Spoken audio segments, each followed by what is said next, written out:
I bid you a very warm welcome to our webinar tonight on the EU Digital Manifesto that is trying to figure out how to increase women's share in the digital sector. We start in a few minutes while we wait for people to come in, which is something that always takes some time, and people are coming in. You can see that from the numbers. So you are in the right place. Very glad to see you. See the many interesting and colorful women waiting for you in order to talk about the tech sector and what we can do in order to increase our share. So still people coming in.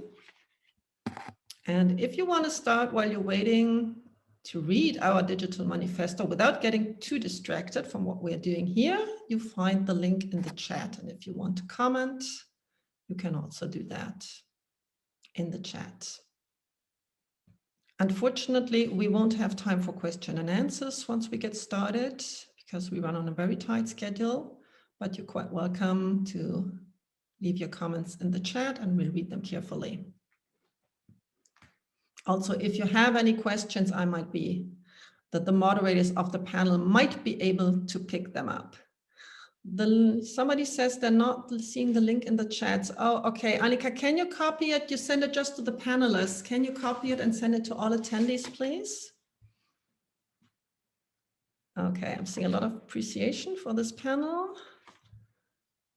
And now people are still coming in. Still a minute or so. Okay, now you should be able to see the digital manifesto. So after the conference, you might want to read it, go through it, and then if you want to sign it, please let us know by email. You find the email on the website, the manifesto. It's not an open petition at the moment, but at the moment we are just collecting signatures from a very select audience, which you're part. Okay, still people coming in. You're in the right place if you want to attend the conference on the EU Digital Manifesto.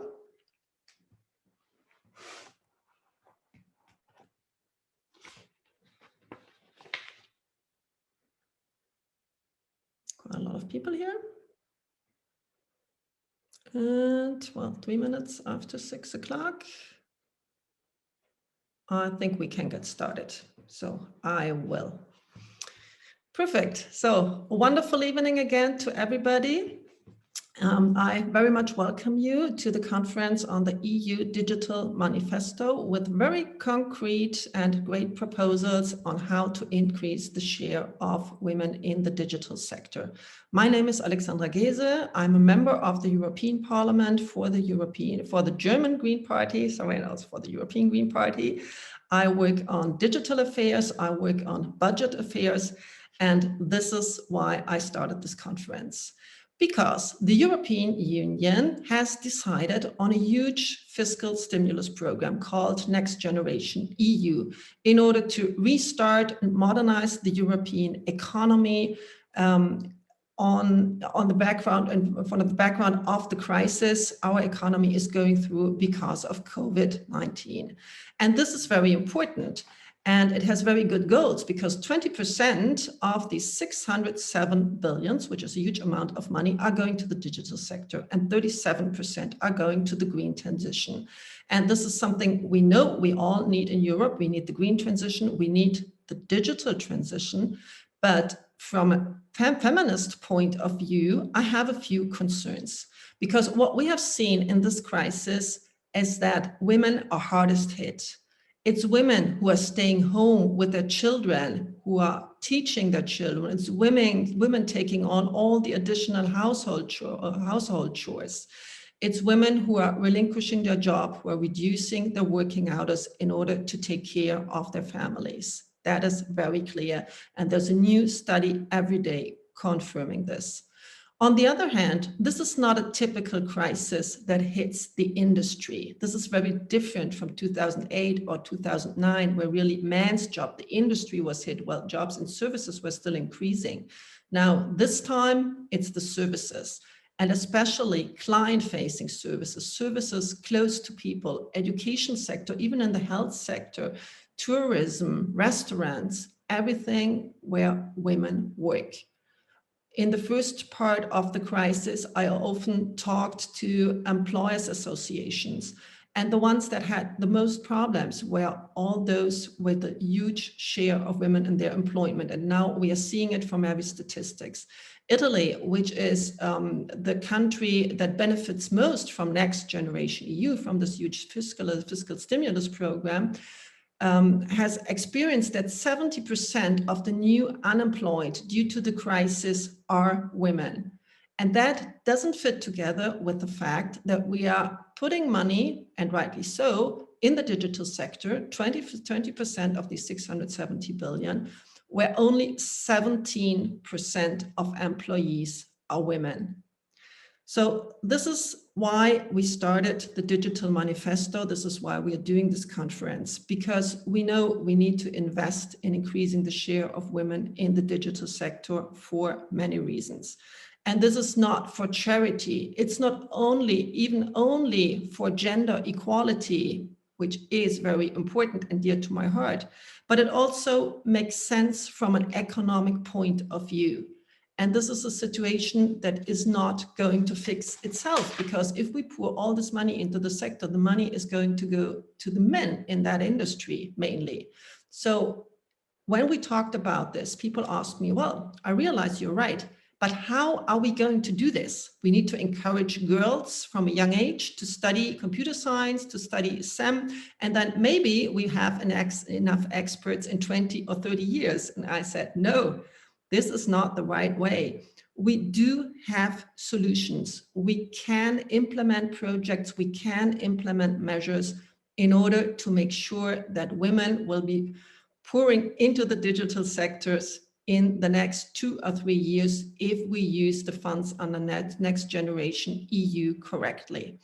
Unfortunately, the Parliament had a very strong stance asking for gender impact evaluations for the national plans that member states have to submit in order to receive these funds. This was unfortunately rejected by Council, but also the European Commission was not very helpful at that stage, because they had the fear they wouldn't be able to implement that, and they wouldn't be able to find the projects and find the measures to invest this money. So what we said is, we can do this, and we can do this now. And we have really great examples out there. We have really great measures. This can be done. And this is why we decided for this conference. And today we have 3 great panels. We have the first panel that speaks about the current states and says, what are the stereotypes, what are the problems, and the solution needs to be fix the digital sector rather than fixing the women. We have a second panel that focuses on tech career training, because you don't need to have a degree necessarily in computer science in order to be able to work in the digital sectors. There are many other different solutions, and this is what the second panel is going to focus on, with very precise, very successful examples. And the third panel is going to focus on financing the future of women, because there is something wrong in the financing of the digital sector. It is financed mainly by venture capital. 92% of venture capital fund managers are men. And maybe it's not a coincidence that less of 10% of the people of the companies financed by these venture capital funds, less than 10% are led by women. So this is a huge imbalance which we need to address, and we are going to speak about that at the third panel. I'm very happy for tonight now to hand over for the moderation of the first panel to a special guest that we have with us. It's Christiane Canenbley. Christiane Canenbley is Deputy Head of Cabinet of Executive Vice President Vestager, responsible for Europe Fit for the Digital Age. And she is going to moderate the discussion of the first panel. And I'm very happy to hand over to her. Please, Christiane, you have the floor. Thanks very much, Alexandra, and good evening to everyone. And thanks also for the nice invite to be here. I'm really excited to be here. It's a very timely and a good discussion, and surely a very interesting one as well. It's always good that in also in the run-up to the 8th of March, the International Women's Day, these different elements are taking more and more shape, and we have this discussion on a timely today. I'm really grateful for that. I have to restructure a little bit my introduction because Alexandra took some of the points I wanted to make. I will have a short introduction here because, I mean, I think we don't lengthily need to discuss really the way how technology shapes our society at the moment. We all see it. We just saw it even accelerated further during the COVID crisis and the recent months and the last year, where more and more digital tools were used. All our children out of the blue now learned to be digitally educated. We are all now quite familiar with using Zoom tools or WebEx or what have you. There's an enormous increase, of course, also of the digital activity really on digital marketplaces, but also on social media, etc. It's all rising. All these tools will change the way how we live. They will change the way how economy takes place. The digitalization of the industry is omnipresent. The digitalization also of our public administration, of our government, of our justice system. All of this is to come. And then, of course, there is the big question, well, as this will shape our society, what kind of a society do we want to have? And of course, we want a society where nobody is left behind and with equal opportunities for everyone. Which brings us then immediately, of course, to this discussion that we're having today. Well, if this is the case, how can it then be that we have a sector here, a digital sector, where, as Alexandra just said, only 70% of women are working in this sector? And often when we discuss this, immediately the next number we're getting is, well, only 24 out of 1,000 women doing a university degree are really doing it in ICT-related studies, and only 6 out of those 24 are finally really ending up working in this sector. And on the one side, you could say, of course, well, tant pis, so be it, but maybe just one example before we start the discussion, especially when we look at artificial intelligence, where you need, of course, the training of these machines, and you need to program the algorithms.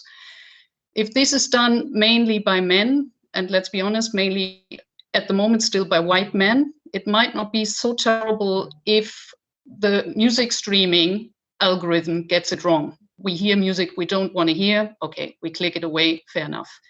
But if we have an artificial intelligence tool working here for us, which is programmed in a way where a slight bias, it might only be a slight bias, is in the system, or where the data used for training this algorithm already has a certain bias, and this tool would be used, for example, for recruitment purposes, of course, it has enormous implications.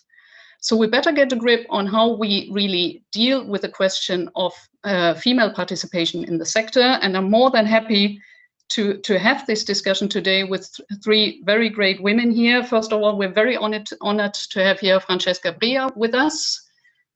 Forbes magazine listed her as one of the top 50 women in tech. So one of the heavy players and one of the important ones. She's the president of the Italian Innovation Fund. She's also an honorary professor of the Institute for Innovation and Public Purpose at the UCL in London. She is advising the United Nations. She is advising the European Commission. There's a lot I could say, but I don't want to prolong it here for too long. The interesting part of Francesca's work is really that she always works at the edge between technology, geopolitics, and then really how this feeds into the society. So a lot of very pertinent questions to be looked at here today. Our second panelist is Maria Cavallo. I'm very happy to have her here as well today. This is she's an MEP from the European People's Party here in Brussels. She works in various committees, especially also in the Committee on Internal Market, but also on the committee dealing with artificial intelligence in the European Parliament. She was a minister in Portugal before, but she also advised the European Commissioner for Research, Carlos Moedas, but she also advised Mr. Barroso before. And most importantly, she was the rapporteur of a recent report on women in the digital sector. So warm welcome also to Maria. And last but not least, Alexandra will discuss with us as well. Alexandra Geese, she introduced herself just right now, but let me just tell you, she's also an MEP working here for the Green Parties for the latecomers today who didn't hear that in the beginning. And she also works, of course, a long time now also on the various digital sites. And I don't need to introduce her project, which she did on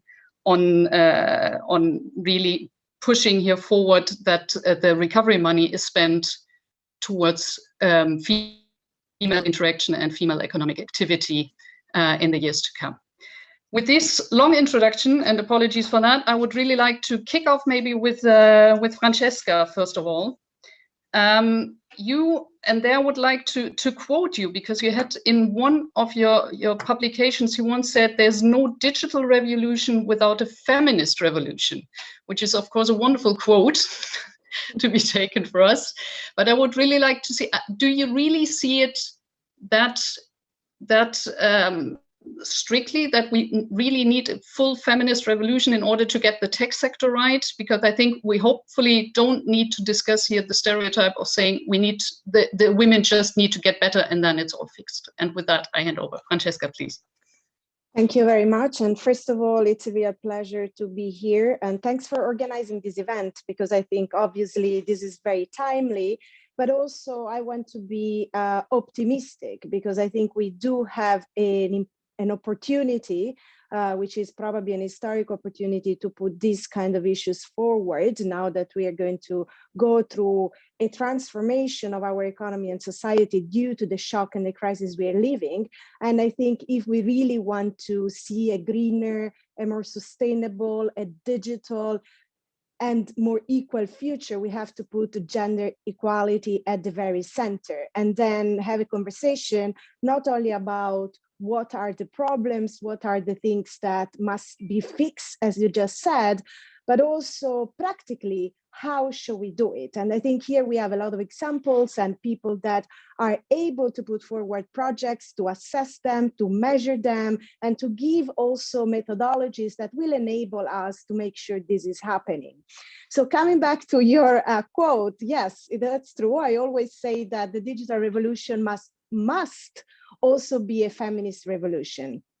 And what I mean is that if well guided and governed, technology and innovation can be a real opportunity, can be put at the service of society and can become an opportunity and the right for the many. And this also means to recover the equal opportunity gap. And I think this is broader than the tech sector. In fact, you mentioned, for example, the questions of education and science and technology and gender equal pay gap and many other things in society. So I think we should have a broader conversation and then look also at the tech sector and what are the biases, as you mentioned, artificial intelligence. I think, for example, that we cannot afford the peak of inequality that we are reaching today. So if we look at poverty doubled, we have intergenerational and gender differences that are growing. And I think the direction of social policies must be very clear. With this, I mean that economic growth, but also the green and digital transition don't automatically lead to a decrease in inequality. So we have to act to get there. And as we know, women are on one hand a solution to the pandemic. We mentioned, they are working in the healthcare sector, in hospitals, in schools, over 67%. But on the other hand, they are paying the highest price of the crisis. And on the economic level, this is especially strong because women are working in less guaranteed jobs, and with less social protection. I think also that we must reject the perspective of inclusion. So I think that women must not be included, What it means is that it is not a category, it is not a separate chapter, it is not a sector. But this approach doesn't work. I think gender equality must be a strategic objective that permeates all policies. And women are half of the planet. So if we want the enormous technological and environmental challenges that await us to translate into growth for everyone and for the entire planet, as the European Commission, the OECD, the IMF tell us, if there is no gender equality, the world will not grow sustainably. So women have to be the engine of a sustainable growth, green and digital. And until we think in these terms, we'll miss out the opportunity and prosperity for all. Another important point, of course, is well, we said that there are profound cultural resistances, gender stereotype that blinds our mind. So we have habits that are ingrained, I think, in the way we think, for instance, on the fact that women cannot find jobs, or in particular, women cannot find or don't have enough job in the tech sector. So I think a great plan against gender stereotype will be essential.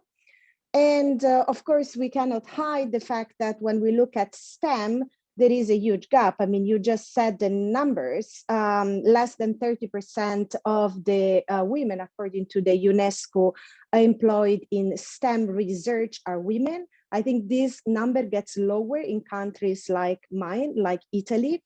Furthermore, the women that manage to find work in this sector are paid less than men, and they have more difficulties in advance their career. So we need to give a lot more visibility in women in tech. And I think starting very earlier on in the education. So I also think we should start in schools very early, from the digital training of children and teachers in the primary school, which means STEM training, but also new digital learning methodology, combining arts with maths and engineering and so on, because scientific and technological skills really represent an important access to work. And if you allow me a couple of words about, for example, my country in Italy, we do have 10 million Italians that don't know how to use the internet still. So we have lots of need for digital literacy. We are very low in the ranking on digitization. I think is also a cultural question that must be overcome. And we have a broad condition where women are highly discriminated. For instance, I mean, we do lack robust work and life balance policies. During the pandemic, we saw this has been a huge problem, in particular with remote working and distance education. And then we are in the lowest places when it comes to women's access to the labor market. So the difference between male and female employment is amongst the highest in Europe. This means that we're also at the bottom of the World Economic Forum Global Gender Gap ranking. And although there is an improvement in the women quotas, I think there is so much more we have to do when it comes to women being represented in boards, women being represented across the political spectrum, and in top positions everywhere. So as an example, in the Italian Innovation Fund that I'm chairing now, we are trying to make a strong investment in female entrepreneurship as well. So for example, you mentioned that VC, we have a lot of problem in funding tech because the VC field is very male dominated. But for instance, we are advancing a policies where we are looking at ESGs, including gender very strongly. So promoting women founders, startup, and making sure that the gender balance is one of the criteria that we assess in investments. So when we do the investments coming up from the different funds, which I think is also a very important part of the work we can do.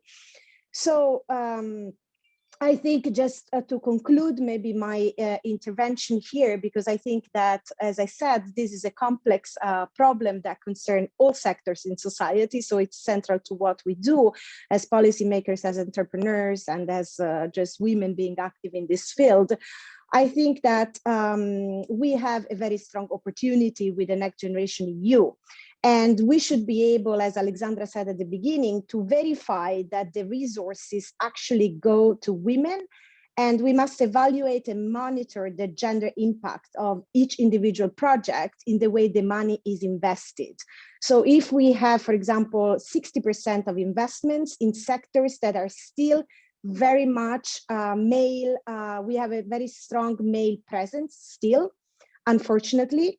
So the question must be raised of how we ensure that these investments benefit women as much as men.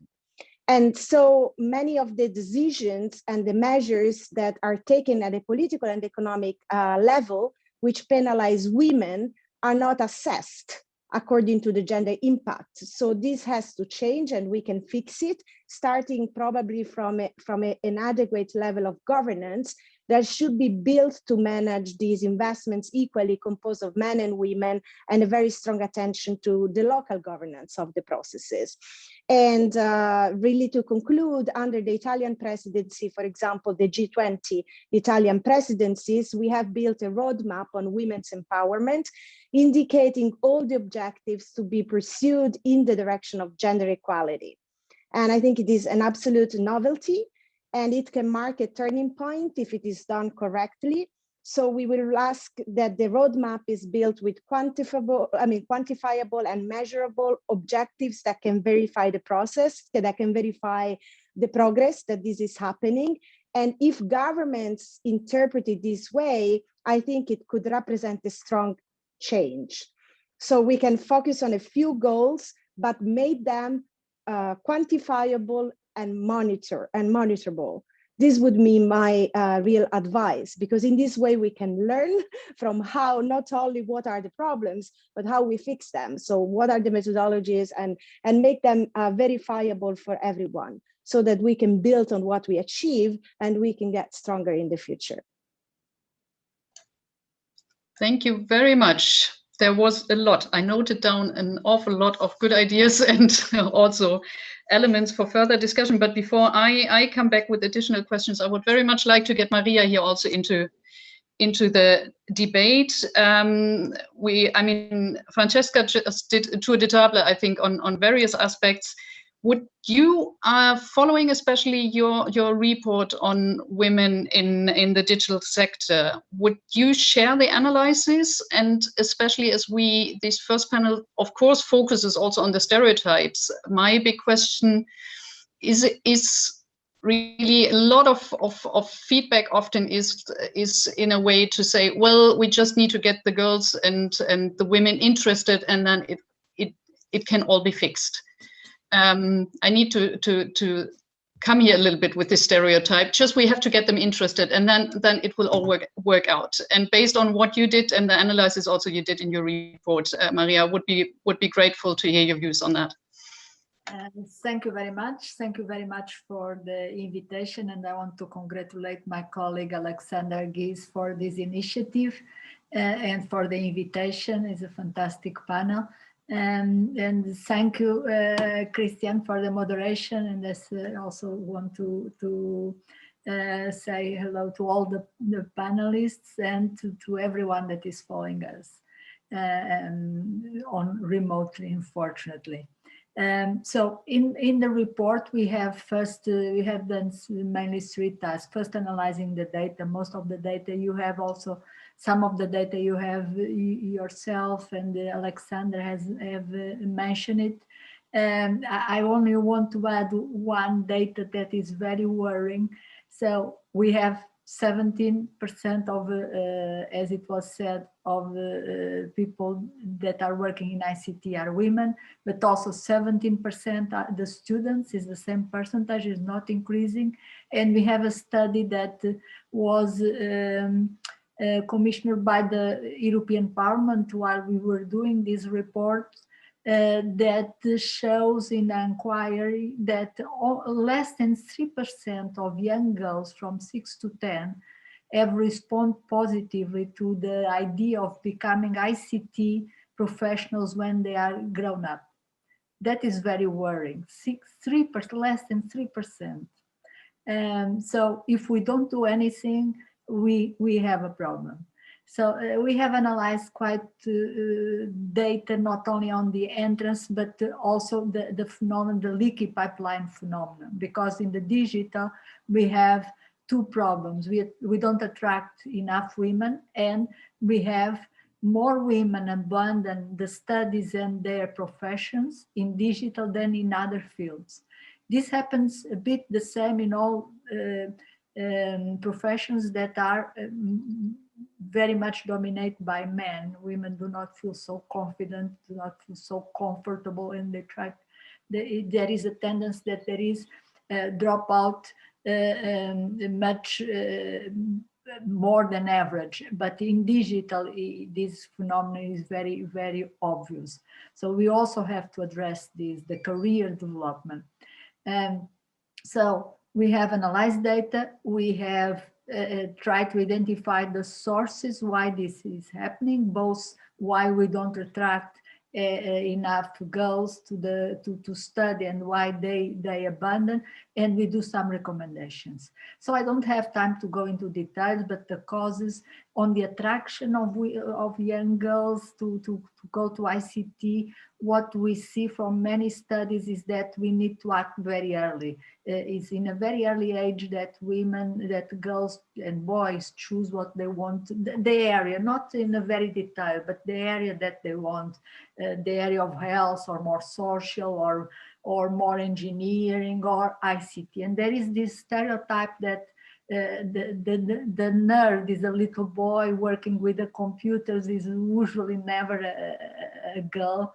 And there is not a lot of attraction of the girls, the young girls, to ICT matters. So it's something that we need to work both in the education and also in the stereotypes in the society, in the family, in the media, in the toys.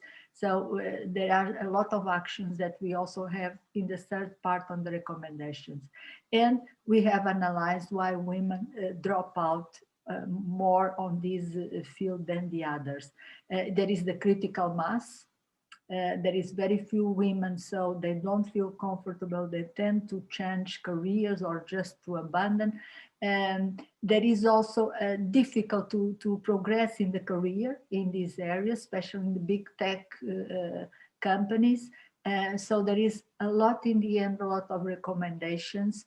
And the recommendations that we have done are recommendations to the education system, to the employment and the companies, recommendations relate to the society in general, to families and the people in general, but also to the multimedia and the media world. It's important to show both in the news and in the fiction characters, women that are well succeed in ICT, that girls can identify. The identification is a very important matter.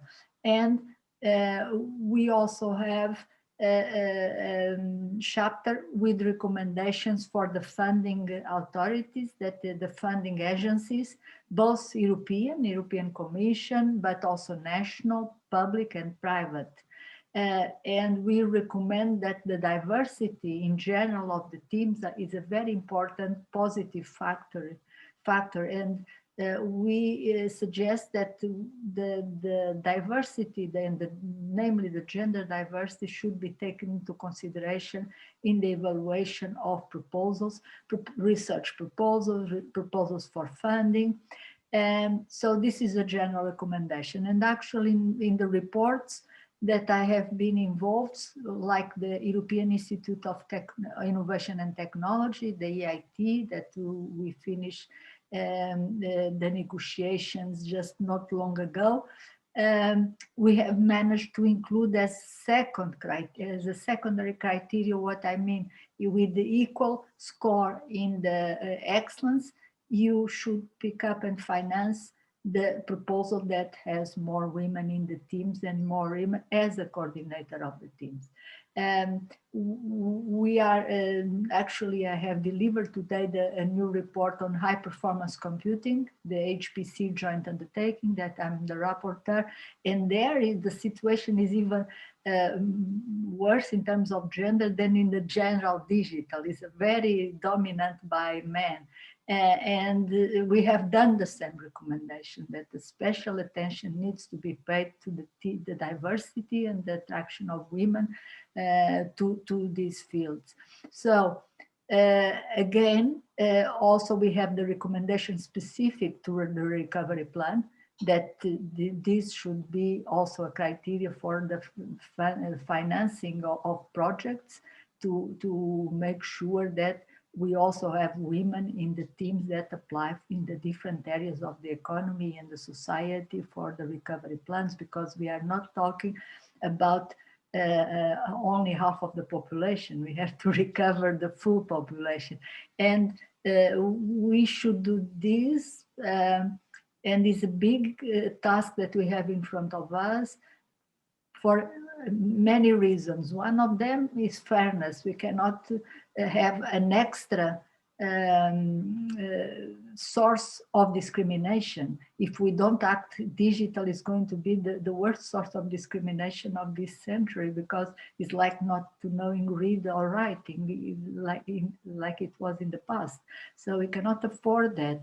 And also it will increase the pay gap and the pension gap, because the best paid salaries are most of the time in the ICT area. And if women do not have access to these jobs, and if they don't progress well in their careers, we will enhance the pay gap instead of decreasing the pay gap, like we have been a bit successful, small steps in the right direction. If we don't act in ICT, all that is going to go down. And again, with the consequence on the pension. But it's also a consequence for the economy and the competitiveness as a whole, because one of the obstacles for our competitiveness in Europe when compared with Southeast Asia and the US is we don't have enough skills in ICT. And we don't have, one of the big reasons is that we are neglecting almost half of the population for this sector. So also for the growth and the good recovery in Europe, we need to have more women in digital. And thank you very much again for the invitation. Thank you for these very, very interesting insights. Thanks a lot, Maria.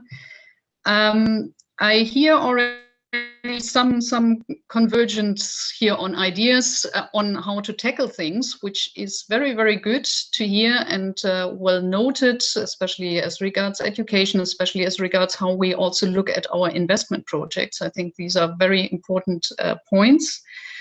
Nevertheless, Alexandra, I'm tackling you now with a rather difficult question, maybe based on what we just heard. We heard we still don't have enough women, of course, in the sector. I think we don't need to discuss lengthily that this poses a problem. I think there's overall convergence here in the view that this is a problem.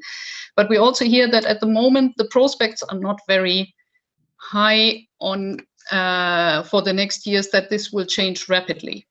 We heard several arguments why this is the case, but coming back really to a little bit the theme of this panel, do you have the impression that the stereotypes have changed recently, or how can we break up the stereotype that women are more for the caring and for the jobs which are sort of really sort of in a different sector, while it's more on the men's side to do the mathematics and the digital stuff?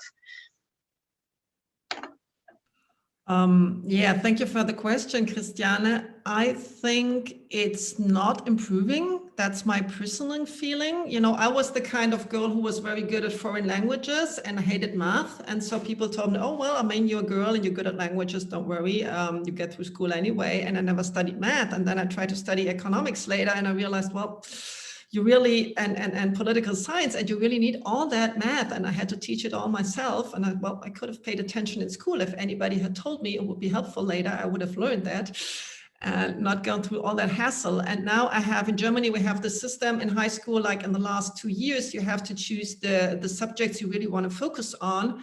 And in the math course of my daughter, there are 2 girls out of 20 people. So this is really not improving. And I think there are stereotypes have even gotten worse, because when I grew up a long time ago, there was this feeling, well, most women are at home, are homemakers, and they don't have jobs, but now the future is bright for women and everything is going to change. And what I'm experiencing with my kids is that stereotypes, especially on women's bodies and how women have to behave, have gotten worse. You know, there weren't any like pink and blue chocolate eggs when I was small. It was just all the same thing. The toys were more or less the same. The clothes were very similar. So I think stereotypes have gotten worse. And when you already mentioned a little bit, Christiane, artificial intelligence contributing to that process. And this is something that's really worrying me. I mean, Apple Pay last year came out, and there was this case of on Twitter that got very famous, of an entrepreneur couple. They have the same company, they own the same house, they have the same number of kids, both kids. Apple Pay awarded the husband a credit line that was 20 times larger than to the wife. And it was almost impossible to fix. I mean, they fixed it in the end because he's big on Twitter. But what would happen to everybody else? And you probably wouldn't know, you know, if I got a credit line of a certain amount, I don't know that a man with my same income gets 20 times as much. I would have no idea in artificial intelligence. Or how can we have health apps which don't have a menstrual cycle? It just reinforces that idea that we are not important, that these things have to be hidden. So this is really a big danger, and I think it's really worsening. We absolutely have to break the cycle, and we have to do this very vocally. I'm really, you know, going through this process with next seeing COVID and what was happening, and the Next Generation EU, and then having this project or this battle with half of it asking for half of the money of Next Generation EU for women, with people asking me, well, why do you want half of it? It's like, well, we're sort of 52% of the population and 70% of the unemployed. So I think 50% is already being modest. I realized how people just don't understand that the economy is for the whole population and not only for the men. And this is, I'm a little bit afraid this is a long-term trend, because what we know is that artificial intelligence, digitalization, automatization will sort of kill the jobs in the middle segment, like insurances, telecom, all those middle segment, decently paid jobs where a lot of women work, that still allow you to have regular office hours and a family. And many of these jobs at a certain point will be gone. I don't think we will run out of work, out of labor, because we will need a lot of jobs in the care sector. We need a lot of people taking care of other people because our population is aging. Education will be even more important going forward. So we will have a lot of jobs in education, in care of the elderly, of children. But these are badly paid jobs. And the more the men move out of them, the worse they are paid. I mean, even during this health crisis we are having, and everybody has seen how important nurses are for society, how important all the people are who take care of the sick, of the elderly, and of the children. But there's been no way to increase their salaries or improve their working conditions. Working conditions keep worsening, at least in my country, but I think that happens all over Europe. So there's no kind of awareness how important this is. So we're going to have a lot of jobs in the care sector on the one side, and a lot of highly well-paid, highly specialized tech jobs. And I think Maria said that before, or to Christiane, it was already mentioned. So if we don't manage to break this segregation on the labor market, I think I'm going to start to call it the labor apartheid, because it's really stunning. We will have two problems. We will have the problem that women will be poor, and we know that women in a society are poor. Most children are poor. We have a problem of child poverty usually when women don't have their decent income. And we lack people working in that sector. I mean, it's not a coincidence that the sectors that are highly segregated in terms of gender are also the sectors where we lack talent, where we lack staff, even in the poorer European countries. You know, we have to import women from even poorer countries to take care of our elderly, and basically most European countries do that, except the Eastern countries. And we struggle to find enough talent, enough skilled people in the tech sector. So if we want to be a successful society in economic terms, but also in terms of well-being of the people living there, we really need to do that. And I think we really need to create that awareness that we are not talking only about women, we are talking about the well-being of the whole society. Thank you very much. To my biggest regret, we are running out of time for this panel, and there are two wonderful panels to come. But what I would like to do, instead of me wrapping up, because I think I tried to do that a little bit in my previous intervention already, but Alexandra, you just added so much, but there's also no need for me to repeat it. But what I would like to do is really to ask all the three of you, wonderful women, to just name one measure which you deem as, or for you at the moment, the most essential and the most urgent one to break up the current situation of an underrepresentation of women in the tech sector. I know that whatever you say will not be complete. I know there's not the one golden or the one silver bullet which will solve it all, but I would be grateful if each of you really just answers with 1 or 2 sentences, because I want to give sufficient time also for the other panels, but it would be maybe a good wrap up and enough food for thought for all of us. Francesca, you want to start? Yeah, I can go. I've already mentioned in my previous talk the question of education, and then the question of making sure investments goes more to women and women entrepreneurship and women founders and so on. So I will focus on something else, because I think it's also for me very, very important that women are participating. And I would say, I mean, not only women, it's a question of broader participation of citizens and people into the shaping of technological systems of the future. And this, I think, refers to the fact, for instance, are we going to have biases in artificial intelligence or in supercomputing or in, in the way that technology will be integrated into society?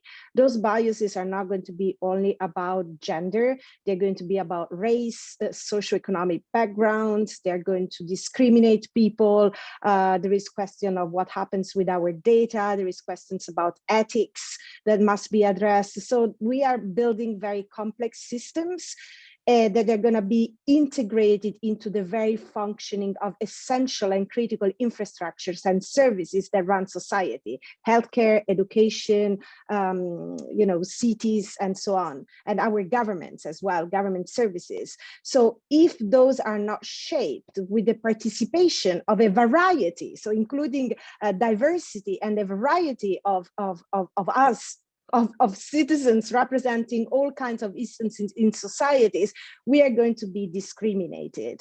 And we see, of course, more of that into the way that biases are happening in the tech industry. I mean, some women of color have been fired. For example, some of the big tech companies that are trying to address the question of ethics in AI. I think this is a big kind of red flag for us. But more in general, I also want to give the message, because I'm an economist by training, and I've been involved in technology throughout my career.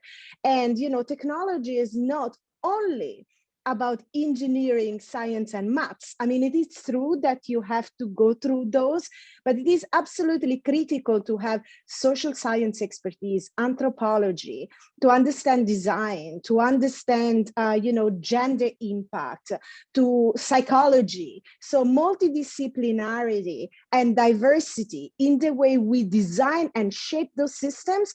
And then, of course, in the way we take policy decisions about how those are implemented in society, which also relates to business models and to competition law and to how we scale those systems in society, are absolutely critical. So I think that's my message. It is, at the core of some of the most important questions of our future. And it is about technology, but it is also about how we think and how we take decisions, shaping those technologies in the future.